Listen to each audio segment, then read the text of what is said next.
It's SickBoy from the Gaminganarchist Collective, and it's about time I made a video about Gamergate. Those of you who follow me on Twitter, and if you are on Twitter, you should follow me on Twitter, at Gaminganarchist. I put it at the top of my video for a reason. It's the best way of getting hold of me, frankly. If you want to send me a quick message and discuss things with me, it's the best place to get hold of me, frankly, because I don't have the time to sit on the comments, and I hardly ever check my YouTube inbox, so frankly, that's the place to get me. So those of you who've been following me on Twitter know full well what my opinions are. Those of you who saw the 4-odd hour stream that Mundane Matt and I did on the topic will also know largely what my opinions are. I'm going to go into some detailed discussion about where we actually are, what the implications are, and where we go from here. I've got myself a bottle of wine out because frankly, I'm not entirely sure how long I'm going to go on for. It could be quite some time.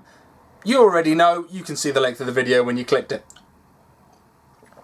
So, in broad strokes, how have we got here? Now, I'm not going to go into too much detail. If you want detail, go see Internet Aristocrat's videos, go see Mundane Matt's videos on the subject. I will link the pertinent ones in the description field. Go watch if you're not already up to date. But, broad strokes being, independent developer Zoe Quinn, creator of Depression Quest, was outed by her ex-boyfriend by having slept with at least 5 men that he knew of, one of which being her boss, another one being Nathan Grayson from Polygon and Kotaku, a couple of other journalists, and frankly the whole thing just turned into a complete and utter clusterfuck. What happened is, people started giving her mockery, occasionally grief. Some people were douchebags to her, absolutely. She was being very defensive and refusing to talk about it, saying my private life is none of my business. Now, I would argue that your private life is none of your business, Zoe. However, when your private life involves fucking journalists who cover your work, I would say it's not on you, it's on the journalist, and the journalist has to answer for that. Frankly, you're an artist. Fuck who you want. It's your private life. The only thing that's going to be affected is your sexual health and your emotional welfare. That's on you. Live your life. Be happy. The situation is that you were having an affair with your boss, which is a bit... That's an ethical issue that makes you a bit of a douchebag, but that you were sleeping with journalists. One journalist that was involved in a panel that gave you a prize. Granted, they already gave you the prize, the timelines lapse up, but it shows that there is a close-knit relationship with indie developers and these small-time journalists. Really, they're not proper journalists, they're mostly bloggers. They'll claim to be journalists when they want some kind of integrity, they'll claim to be bloggers when they're called out on their bullshit, but ultimately, your average person who writes for Kotaku or for Polygon, they earn very little money. They really do. They earn a pittance. They're generally quite financially poor, as are most independent developers as well. They are generally not affluent people. So it's very hard to be deeply harsh on them. However, in the light of the way things have gone, people have gone in both barrels, and rightly so. Because what happened is, when gamers started saying to Polygon and to Kotaku, saying, your staff members are fucking developers, we think that's a conflict of interest.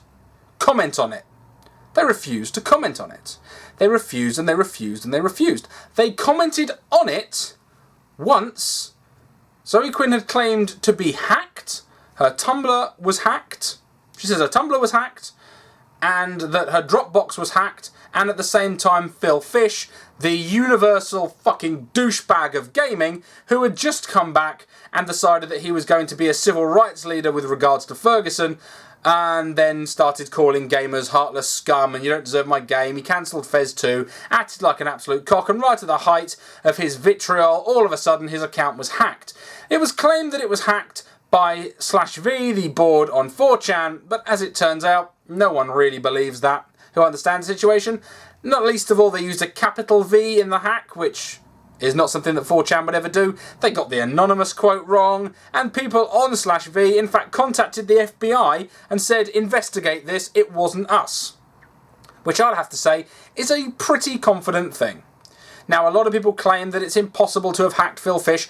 I don't know. I am not hack literate. The information I've seen has been countered by other information, so he may have been hacked, he may not have been hacked. Ultimately, this is all conjecture. We have no evidence who hacked him, whether it was himself, whether it was somebody else. So let's just stay on the moral right here and just accept that when people have said they were hacked or they were abused, they were sent threats. Let's just accept that, and I'll explain why in a minute. So then, the media finally, after days and days of silence, start publishing stories. But what are the stories? Gamers harass female developer because she's a woman. Them airing her dirty laundry. They're slut-shaming. They're sexist. They're misogynist. How fucking dare they? They hacked her. They're monsters. Ignoring the fact that the original question was, and was always, what is going on with journalistic integrity if a journalist can have sex with a developer who's someone that they have covered? Now, generally you don't see that because in other industries, the press and the industry that they cover are not quite so incestuously linked. They're really not. Journalists know politicians, but they're not all big-time friends in the same social circle. They overlap at parties and events and things, they know each other, there is nepotism, there is corruption in most sources of media, but this is a particularly visceral one. This is literally a case of somebody reviewing somebody's product and giving that person publicity when they're having sex. Now that in and of itself, definitely nepotism, and if you want to claim to be a journalist, it is a breach of journalistic integrity. It clearly is. Every single piece of published education information with regards to journalists say you do not report about your friends, you don't report about your family or people that you are having a personal, emotional or sexual affair with. The other situation came to light, that Zoe Quinn's Patreon was being funded by developers, not a problem, but also by journalists. Now again, there is a big conflict of interest if you are financially funding somebody who you are responsible for providing critique within the industry that they work. That's clearly a conflict of interest. If I had $100,000 of shares in Ford and I was a car reviewer, I shouldn't be reviewing Fords. I shouldn't because I'm going to be biased. The point to be press is to be unbiased, is to seek the truth. So gamers got very upset at the idea that the truth was not being reported. The truth was that a minority of gamers were being accused of doing something and it was used to say gamers are horrible bastards. People that I talk to on Twitter, some who don't follow me anymore because they are so blinded by this situation that they can't think, they cannot think rationally. Now, some people who disagree with me still follow me on Twitter and we still talk and we are not in any way at odds because we're polite and have manners. But some people got stroppy and refused to talk to me ever again because I claimed that, frankly, the big issue is that journalistic integrity is a problem. People have a right to be distressed and they have a right to talk about it. So, at the height of this situation, at the height of this hacking scandal, gamers are scum, who walks in but Anita Sarkeesian releasing her new video totally off script because this is not generally, all of a sudden the long time lag between videos, all of a sudden this video hit bang in the middle of the situation. Right in the middle where everybody is talking about sexism and gaming when the conversation has nothing to do with sexism and gaming. Has nothing to do with slut-shaming and gaming. It has to do with the fact that journalists have no business investing or fucking people that they cover in their press outlets. Simple as that. So, she receives a standard amount of trolling that she receives. Then Anita Sarkeesian claims that she receives death threats and that she's called the police. Now, I've seen the tweets. They are horrendous. I don't know where they came from. I don't know who sent them.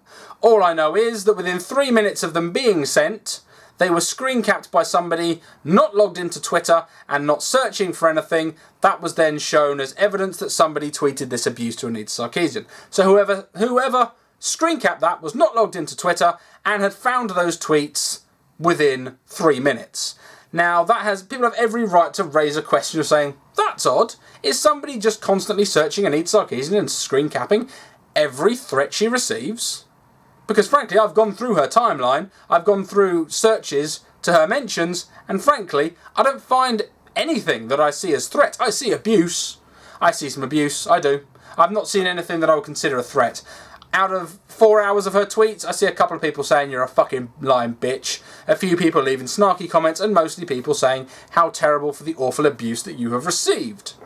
So in general, gamers were either supportive or not abusive of Anita Sarkeesian's claims that she was threatened out of her own home. But what happens? The media come out and they start spinning the story that gamers are scum, that gamers harass women, that gamers have taken this poor innocent woman and taken her out of her home. What scumbags they are. When gamers start saying, no, no, no, motherfucker, you don't get to say that that is gamers, that is somebody. Somebody sent those. Who sent them? Nobody knows. Is it slightly suspicious timing? Yes, it is. Does that prove anything? No, it doesn't. It's all conjecture at this point. So gamers understandably got defensive. Then people start coming along, the social justice crowd. Start coming along saying, oh yeah, that's like the whole not all men. You don't understand that gamers are misogynistic. And the majority of gamers going, but we're fucking not. Most people were saying, but we're not misogynistic. And then women start saying, but I'm a woman. And they're saying, oh, well, it's all just white men. And then people of colour start saying, but I think this is bullshit. And then all of a sudden, LGBTQIA people start saying it's bullshit. And all of a sudden it becomes, no, it's all about the white neckbeard dude bros in their fedoras. Okay? Couple of things. That's a trilby, not a fedora that you're mostly talking about. Secondly, very few people actually have neckbeards. This is a beard. Okay? This is a neck. This is a chin. This is a beard. I do have a beard. Anyone who refers to this as a neck beard, I'm just going to call you, you're a fucking idiot. Because this isn't a neck beard, this is a beard. It's a ginger beard, but it's a beard. Not a neck beard.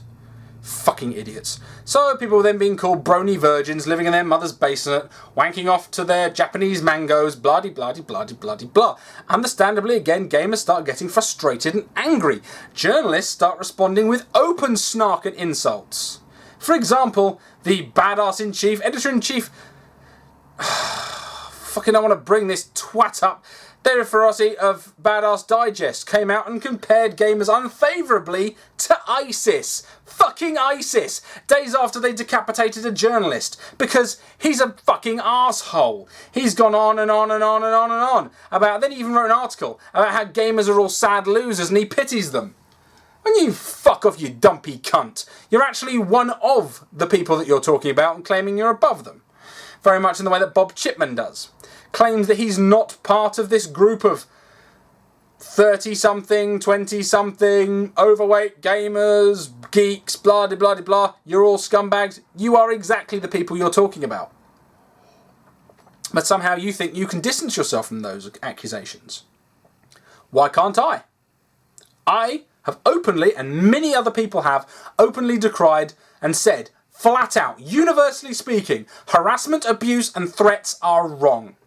Hacking is wrong, doxing is immoral. Now that does not say who did those things, because frankly, nobody knows. We're all just making up our own conjecture based on the situation. Now, did journalists have the same degree of restraint? Fuck no, they didn't. They start attacking gamers left and right.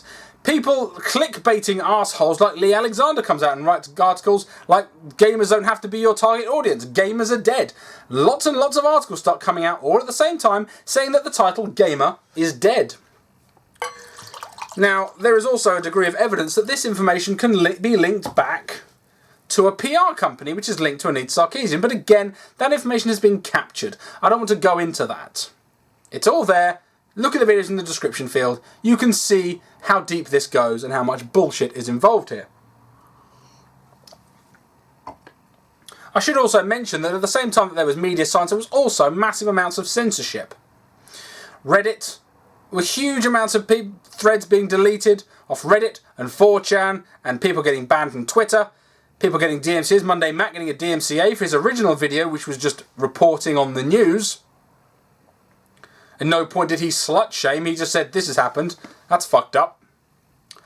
But, you know, the whole situation, there was a great deal of silence. People didn't want to talk about this. Because basically they know they're a wanky clique of arseholes. Not all journalists and not all developers. But there is a degree of even the nice developers are friends with the developers who are douchebags. These people are a group. They hang out. They all go to the same events. They all go to the launch parties. They are all each other's friends on Twitter. They're mates. It makes it very hard for them to be objective. One, when someone you know has received threatening tweets. If your friend tells you, I receive threats, and you don't say, that's fucking bullshit, my friend is threatened, you're not a friend of theirs.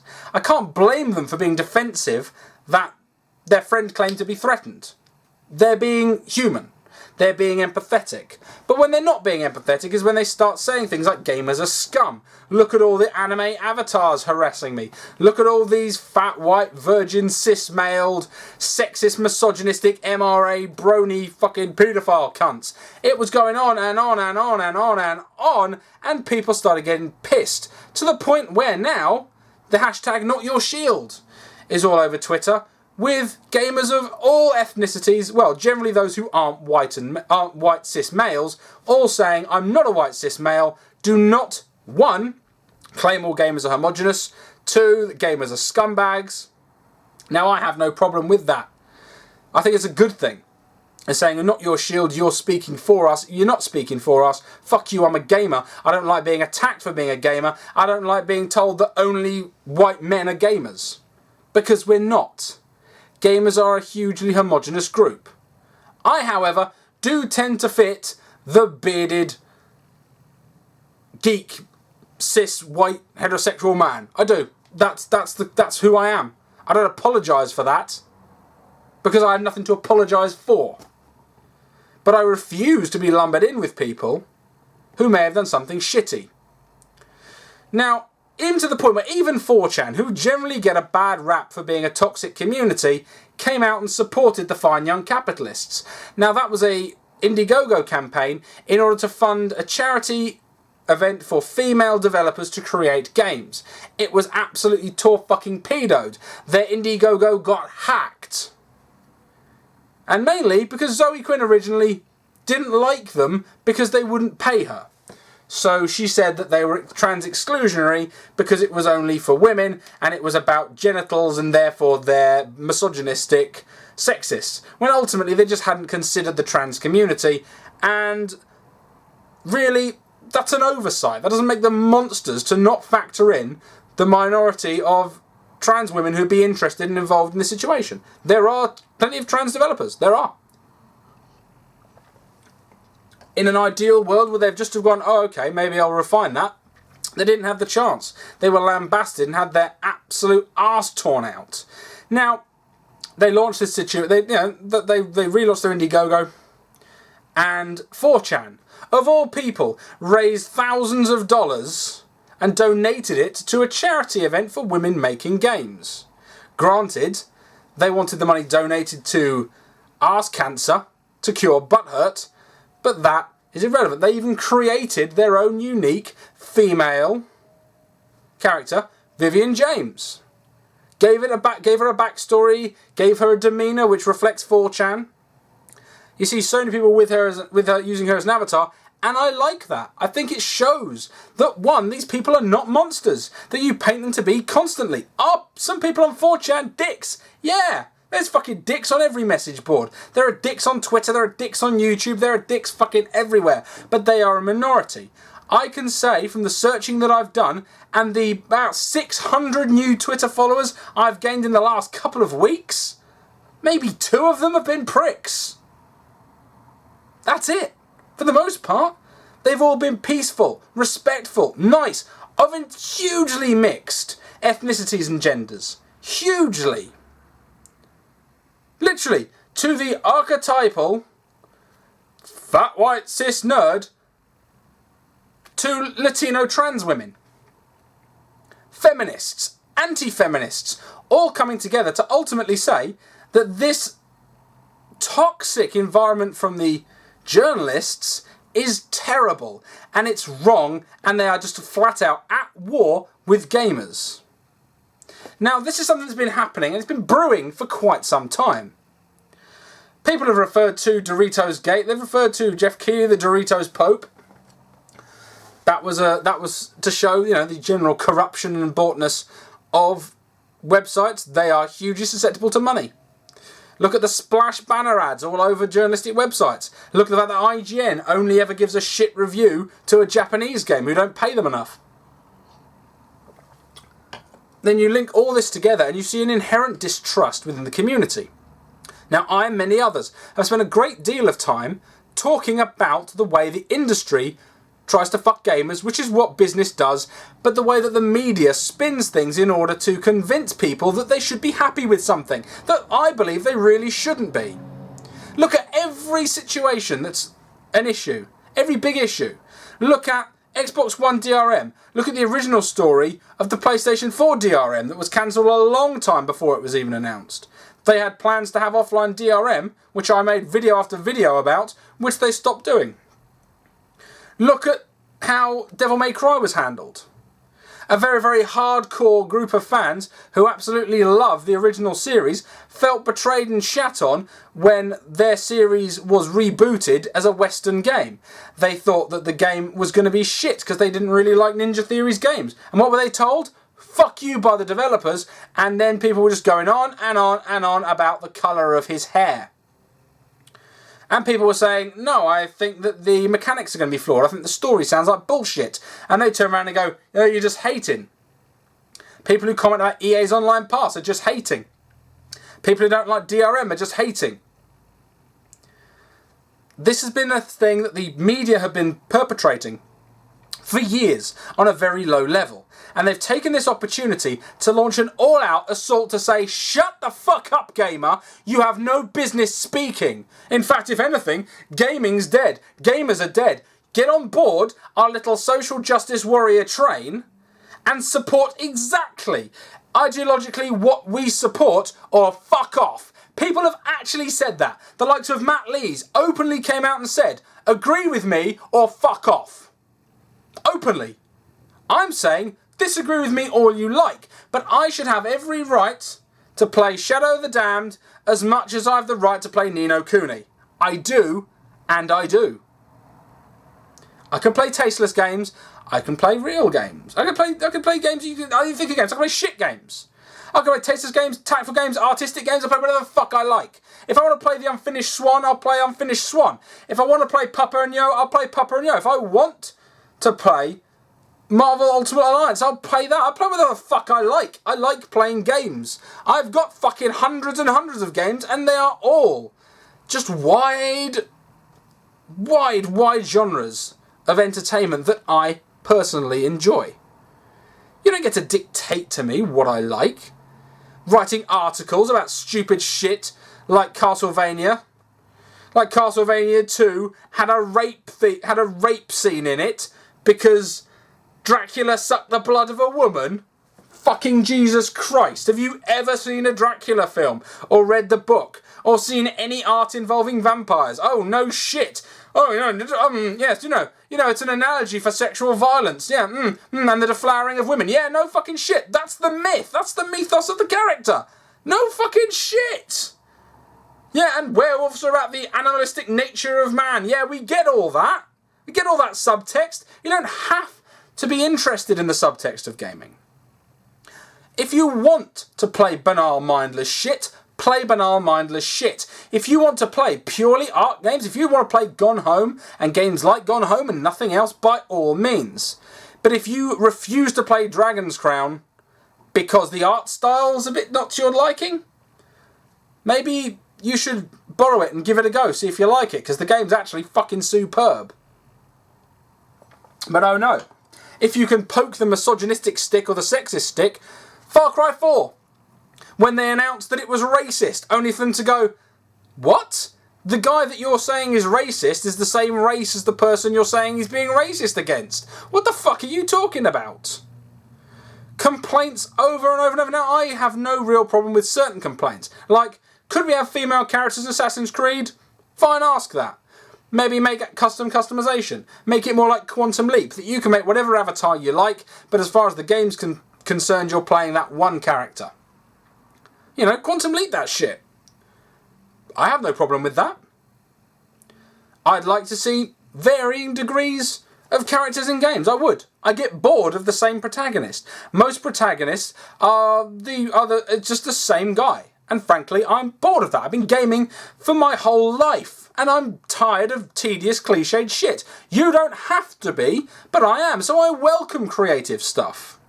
I do. Novel and creative stuff bowls me over. I love it. Because I'm far too fucking jaded. You throw me another game, I'll tell you what it reminds me of and why it's not going to be as good as that.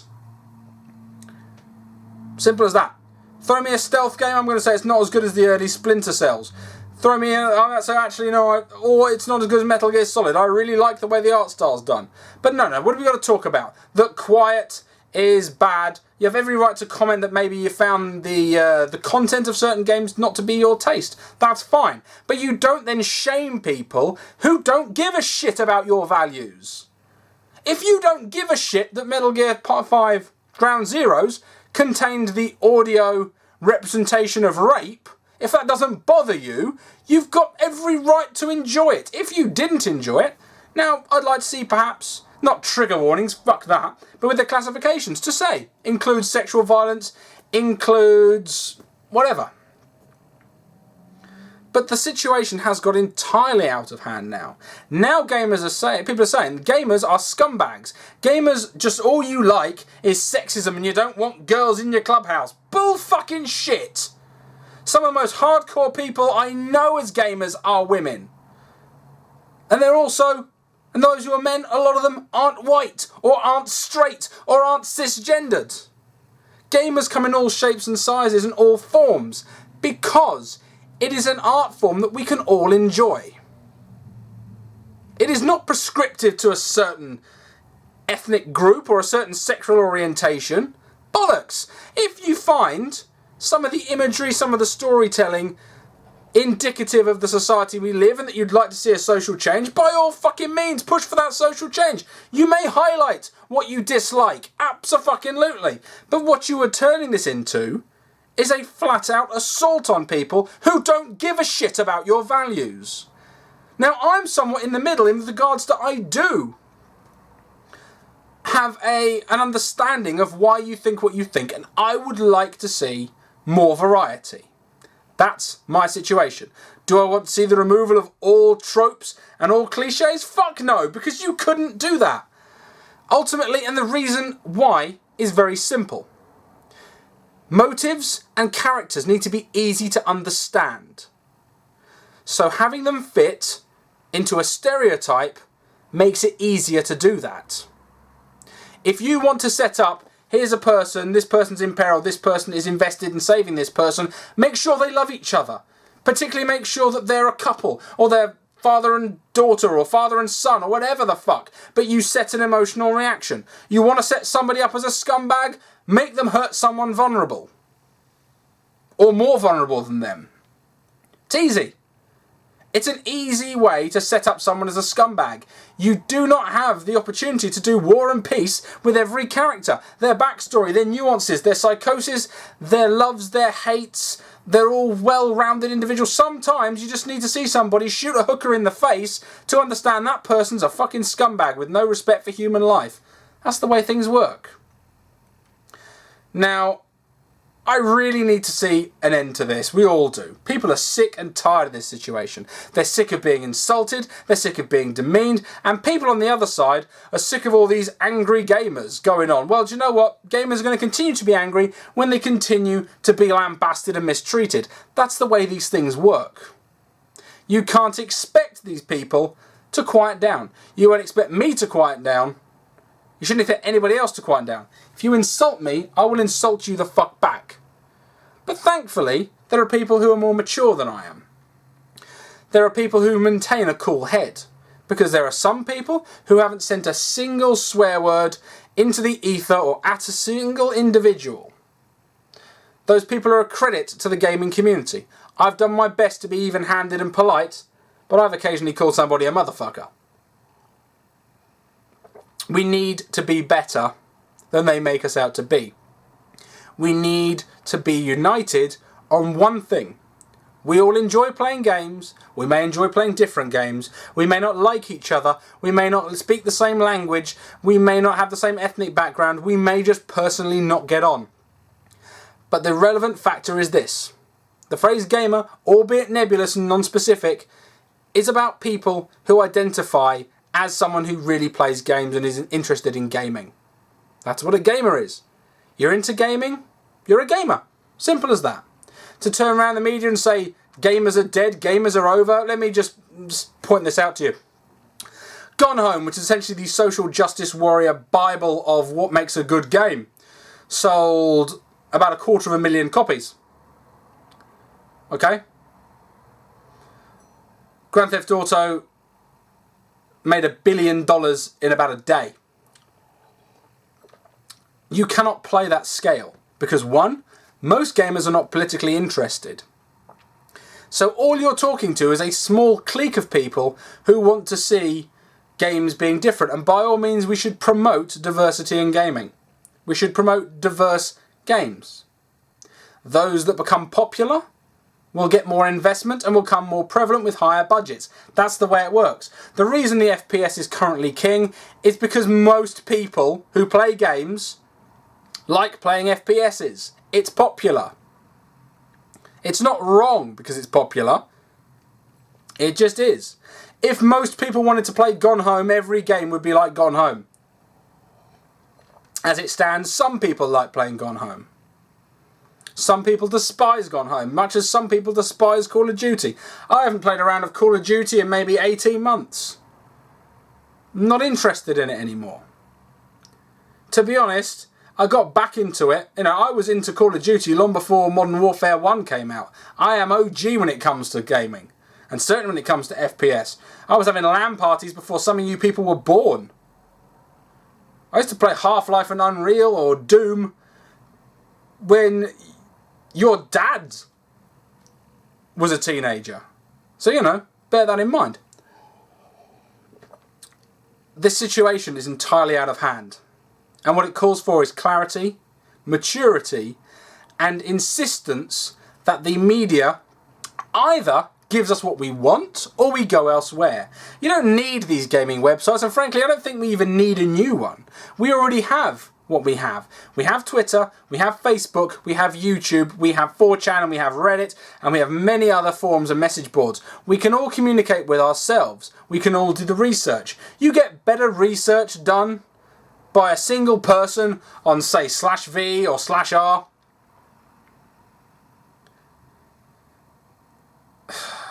Than any of these researchers. How many journalists have you seen come out and say, what's this hashtag all about? Do some fucking research, you cock! So people on /gaming, people on /v, people on Twitter, people on YouTube, we don't need the media. They're of no interest to us. Because frankly, they have nothing to give us. Absolutely nothing to give us. All they do is regurgitate press releases, comment on trailers, speculate and insult us. So don't give them money. You see a website or a journalist insult you, mark them. Mark them and don't give them any money. That way you will affect a change. That way you will allow people who you are interested in to profit. Do not feed the industry trolls. Don't go swamping Kotaku's comment section because Kotaku publishes something banal and fucking stupid. Like Pac-Man rapes the ghosts or something. Don't be trolled. Do not let the industry put you in a situation where all you're interested in is being angry at them and giving them money to anger you. You should be a smart consumer. Your money is king. The publishers and the developers want your money because they want to sell you games. If the media fails to do that, the media ceases to be. And the media will shift its focus. Now, I will just quickly preface something. We'll just quickly mention something before I finish. I'm talking about gaming journalists here. Or gaming bloggers, whatever you want to call them. Don't think that this means that people on YouTube are immune from this situation.